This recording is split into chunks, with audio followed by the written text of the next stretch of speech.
તો મિત્રો આજે જે એપ્લિકેશન ઉપર હું આજે વાત કરવાનો છું તે એપ્લિકેશન પ્લે સ્ટોરની અંદર આવી જવાનું. અહીંયા નાવી એપ્લિકેશન લખજો એટલે આવી જશે. બરાબર, આજે આપણે નાવી એપ્લિકેશનની અંદર લોન અપ્લાય કરશું. બરાબર, તે પહેલા પ્લે સ્ટોરની અંદર નાવી એપ્લિકેશનને 4.3ની રેટિંગ આપેલી છે અને 50 મિલિયન મિત્રોએ આ એપ્લિકેશનને ડાઉનલોડ કરેલી છે. નીચે રિવ્યૂ આપેલા છે તો ખાસ વાંચી લેવા મિત્રો. એબાઉટ સેક્શનમાં જઈએ. અહીંથી તમે યુપીઆઈ થી પણ પૈસા ટ્રાન્સફર કરી શકો છો. બરાબર, અહીંથી તમે પર્સનલ લોન પણ લઈ શકો છો અને હેલ્થ ઇન્સ્યોરન્સ પણ બાય કરી શકો અને મ્યુચ્યુઅલ ફંડની અંદર ઇન્વેસ્ટમેન્ટ કરી શકો અને સાથે ડિજિટલ ગોલ્ડ એટલે સોનું પણ તમે ખરીદી શકો, ઇન્વેસ્ટમેન્ટ કરી શકો. બરાબર, અહીંયા એમના ફ્યુચર આપેલા છે તો વાંચી લેવા મિત્રો. બરાબર, આપણે આજે વાત કરશું પર્સનલ લોન ઉપર વાત કરવાની છે. બરાબર, તો જે નાવી એપ્લિકેશનનું જે પર્સનલ લોનનું ઇન્ટરેસ્ટ જે છે ને એ 9.9થી સ્ટાર્ટ થાય અને 35% સુધી પર એન્યુમ જાય છે. એટલે મતલબ કે પર મંથનું ઇન્ટરેસ્ટ છે આ. બરાબર, એટલે 9.9થી 35% સુધી જઈ શકે. 9 એટલે 10 ગણી લેવાના, 10થી 35%. બરાબર, પર મંથનું છે. અહીંયા એમને એક્ઝામ્પલ પણ આપેલું છે કે નાવી એપ્લિકેશનની અંદર આપણે 30,000 રૂપિયાની લોન લીધી તો એન્યુઅલ પર્સન્ટેજ રહ્યું ને એ સ્ટાર્ટિંગમાં જ 12%થી સ્ટાર્ટ થશે અને એની EMI રહેશે ને 2,800 રૂપિયા. તો ટોટલ ઇન્ટરેસ્ટ બનશે ને 2,800 રૂપિયા. બરાબર, આપણે જે રીપેમેન્ટ કરવાનું રહેશે ને એ 33,600 રૂપિયા. એટલે એનું જે ઇન્ટરેસ્ટ ને જે ચાર્जेस રહે ને એ 3,600 રૂપિયા થયા. એટલે વધારાના આપણે 3,600 રૂપિયા ભરવાના રહેશે. એટલે ટોટલ રીપેમેન્ટ જે કરવાનું રહેશે ને 33,600 રૂપિયા. બરાબર, 12 મહિના માટેની EMI છે. બરાબર, અહીંયા તમે નાવી એપ્લિકેશનની અંદર હોમ લોન પણ લઈ શકો. બરાબર, અને જે રેફરલ પ્રોગ્રામ જે લખેલું છે ને તે મિત્રો અત્યારે બંધ થઈ ગયું છે. બરાબર, આની અંદર રેફરલ જે સિસ્ટમ હતી એ બંધ થઈ ગઈ છે. બરાબર, અહીંયા અબાઉટ નાવી જે લખેલું છે ને તેની અંદર એમને જે CEO કોણ છે, આ જે માલિક જે આનો છે ને જે નાવી એપ્લિકેશન એ અંકિત અગ્રવાલ છે. એને નાવી એપ્લિકેશનને ડિસેમ્બર 2018ની અંદર સ્ટાર્ટ કરી હતી. તો એ બધું લખેલું છે, ડેટા છે એના. બરાબર, અને RBI થી અપ્રુવલ છે અને એક NBFC રજિસ્ટ્રેશન છે. બરાબર,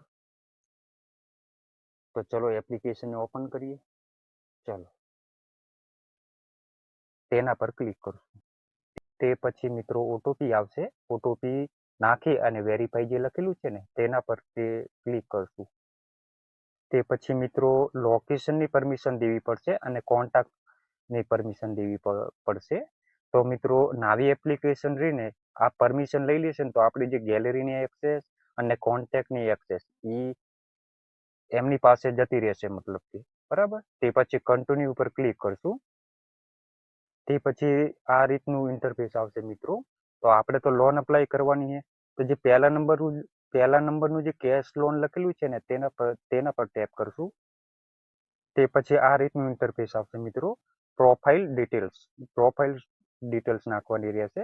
જે તમારા પાન કાર્ડની અંદર ફૂલ નામ જે લખેલું હોય તે નાખવાનું રહેશે. પછી ડેટ ઓફ બર્થડે, તે પછી પાન કાર્ડનો જે નંબર હોય તે નાખવાનો રહેશે અને પિનકોડ. તે નાખ્યા પછી જે નેક્સ્ટ જે લખેલું છે ને તેના પર ટેપ કરશું. તે પછી આ રીતનું ઇન્ટરફેસ આવશે મિત્રો.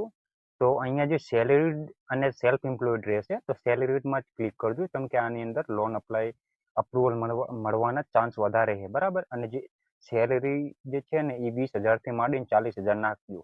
બરાબર, 40,000 રૂપિયા નાખી અને નેક્સ્ટ ઉપર હું ક્લિક કરીશ. તે પછી મિત્રો પ્રોસેસ લેશે 1 મિનિટ. તે પછી બેંક એકાઉન્ટ નાખવું પડશે આની અંદર. તો અહીંયા લખેલું છે ચેન્જ બેંક, ત્યાં ક્લિક કરજો એટલે બેંકના નામ આવી જશે, ત્યાં સિલેક્ટ કરી લીધું. બરાબર, તે પછી નેક્સ્ટ કરશું. તે પછી મિત્રો જેવું તમે બેંક એકાઉન્ટ નાખશો ને એટલે બેંક એકાઉન્ટ નાવી એપ્લિકેશન લઈ લેશે. આ રીતનું ઇન્ટરફેસ આવી જશે. બરાબર, તે પછી ઓટીપી વેરિફિકેશન કરવાનું કે છે. બરાબર, તે પછી નેક્સ્ટ કરશું. મોબાઈલમાં એક બેંક તરફથી એક ઓટીપી આવશે. ઓટીપી નાખી અને પ્રોસેસ ઉપર ક્લિક કરશું. અને મિત્રો સાથે સાથે જે સ્ટેટમેન્ટ જે છે ને આપણા એ નવી એપ્લિકેશન અહીંથી ચેક કરી લે છે, બરાબર. તે પછી પ્રોસેસ જે લખેલું છે ને તેના પર ટેપ કરશું. તે પછી તમારા બેંકના એકાઉન્ટ અહીંયા આવી જશે. તમે જે ખાતામાં પૈસા લેવા માંગતા હો તે એકાઉન્ટ ચૂઝ કરી અને પ્રોસીડ ઉપર ક્લિક કરજો. તે પછી મિત્રો આપણને નવી એપ્લિકેશને 10,000 રૂપિયાની લોન આપી છે, અપ્રુવલ 10,000 રૂપિયાની મળી છે, અને એની EMI જે છે ને 1,000 રૂપિયાની રહેશે, બરાબર. અને એ ખાસ વાત એ છે કે નવી એપ્લિકેશનની કે 1,499 રૂપિયા ફી લાગે છે, પ્રોસેસિંગ ફી. પણ નવી એપ્લિકેશન એમ કહે છે કે અમારે ત્યાં 0 પ્રોસેસિંગ ફી છે, એટલે અહીંયા આપણે કોઈ પણ રીતની પ્રોસેસિંગ ફી લાગવાની નથી, એકદમ 0, બરાબર. અહીંયા 10,000 રૂપિયા એમાઉન્ટ છે, 20.6 સ્ટાર્ટિંગનું ઇન્ટરેસ્ટ રહેશે મિત્રો, બરાબર. ધ્યાનમાં લેજો, ઇન્ટરેસ્ટ 20 પોઈન્ટ ઉપર છે, બરાબર.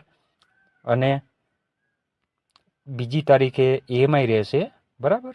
અહીંયા લખેલું જ છે, બરાબર. તે પછી અહીં જે કન્ટિન્યુ જે લખેલું છે ને તેના પર ક્લિક કરશું. ચલો, આપણે 10,000 રૂપિયા લેવા માટે જે એકાઉન્ટ જોતા હોય એ એકાઉન્ટ નાખવાનું રહેશે. તો અહીંયા બેંક નામ નાખી દઈશું, એકાઉન્ટ નંબર નાખી દઈશું અને IFSC કોડ નાખી દઈશું. તે પછી એમની ટર્મ એન્ડ કન્ડિશન ઉપર ક્લિક કરશું અને નેક્સ્ટ ઉપર ક્લિક કરશું. તે પછી થોડું પ્રોસેસ લેશે. તે પછી આ રીતનું ઇન્ટરફેસ આવશે મિત્રો, સેટઅપ ઓટો ડેબિટ. એટલે કે આપણે અહીંથી સેટઅપ ઓટો ડેબિટ કરશું ને એટલે જે નવી એપ્લિકેશનની આપણે જે બીજી તારીખે EMI ભરવાની આવશે ને એ આપણા ખાતામાં ઓટોમેટિક બીજી તારીખે પૈસા કપી જશે, એટલે સેટઅપ ઓટો ડેબિટ કરી નાખવાનું. તે પછી નેક્સ્ટ ઉપર ક્લિક કરશું. તો મિત્રો તમે જેવું ઓટો ડેબિટ તમે સેટઅપ કરશો ને તેવું જ તમારા ખાતામાં પૈસા આવી જશે. અહીંયા મેસેજ આવી ગયો છે કે તમારા ખાતામાં 10,000 રૂપિયા તમને 6 કલાકથી માંડીને 12 કલાકની અંદર તમારા એકાઉન્ટમાં આવી જશે. તો કોઈ મિત્રને લોન અપ્લાય કરવી હોય તો નવી એપ્લિકેશન સાઇટ જઈ શકે. અંદર બેસિક ઇન્ફોર્મેશન નાખવાની આવશે, બરાબર. તમારી નઈ કંપનીનું નામ નાખવાનું આવે, કશી જ રીતની કોઈ બેસિક ઇન્ફોર્મેશન નાખવાની આવશે, બરાબર. ઓકે તો મિત્રો